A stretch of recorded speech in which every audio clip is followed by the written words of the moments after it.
The internet has given us so much in its short existence. From Nyan Cat to jobs and careers, the possibilities of it are endless. However, along with funny memes and new opportunities, some negative things have come from the internet as well. Online harassment of women is something that happens every day, and while it has been addressed more and more in the news and popular media, it's still a topic that everyone could use a quick lesson on. Online harassment of women creates an experience on the internet in which women are excluded and essentially not allowed to enter, which is a huge problem, especially since we use the internet for just about everything these days. While I will be focusing specifically on women's experiences online, I would just like to point out that men get harassed online too. In fact, in a study done by Pew Research in 2014, they found that 44% of men get harassed online compared to 38% of women. However, they were also quick to point out that men and women get harassed in different ways. Men are harassed in a less severe way, which Pew Research acknowledges as name-calling, embarrassment, and physical threats. Women, on the other hand, are more likely to face online sexual harassment and stalking, or more severe forms of harassment. I'm also choosing to focus on women's harassment online because I identify as a woman, and getting harassed by random strangers is something that I've actually thought about. Whenever I log on, I have to ask questions like, should I make my Instagram private, or should I not tweet my opinion on this topic so that a random person doesn't leave me a nasty comment? These are actual things that girls not only my age, but every age think about. So, what do I mean by online sexual harassment? Online sexual harassment is defined by Jessica Magery as the abuse of women online as a manifestation of male dominance which functions to perpetrate male social control in cyberspace. Basically, it brings the common misogynistic views that are seen in everyday society onto the internet. Online sexual harassment can happen anywhere and to anyone. Thankfully, online harassment targeted towards women is a topic that has become more and more talked about and discussed in popular media. One huge way it has been brought up is by celebrities themselves.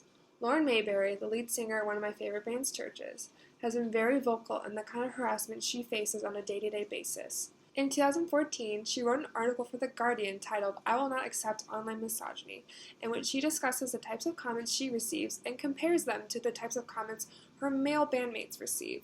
She gives examples of harassment she has faced, including comments like, "This isn't rape culture. You'll know rape culture when I'm raping you, bitch."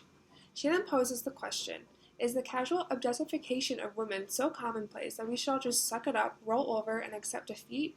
The article was very empowering and sheds a bright light on this issue.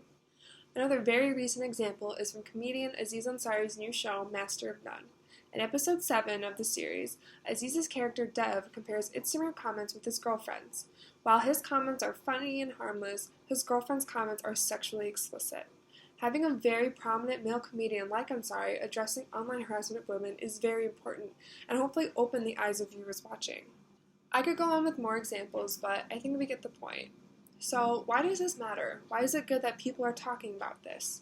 Well, as Dale Spender says, if, because of a threat, women refuse to participate online, they will be cutting themselves off from the information medium. We use the internet for everything: social life, work, a creative outlet. In another Pew Research study, they found that 62% of adults use the internet at work. That statistic is from 2008, so that number has only increased.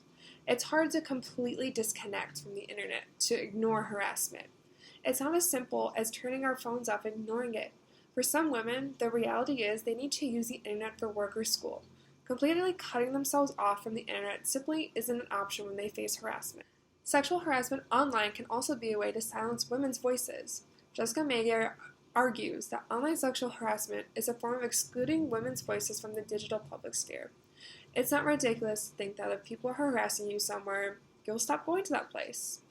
If people make fun of you or say mean things whenever you speak, you'd much rather keep quiet. Any type of bullying or harassment has a way of silencing the victims. And since the harassment online is targeted towards women, more and more women feel that no matter what they say, no one will listen or they'll be met with more harassment. Now, solving online harassment on the internet is a large issue to be solved. I mean, how do you censor a medium like the internet, something that is so huge? It's tough, but I think it's possible.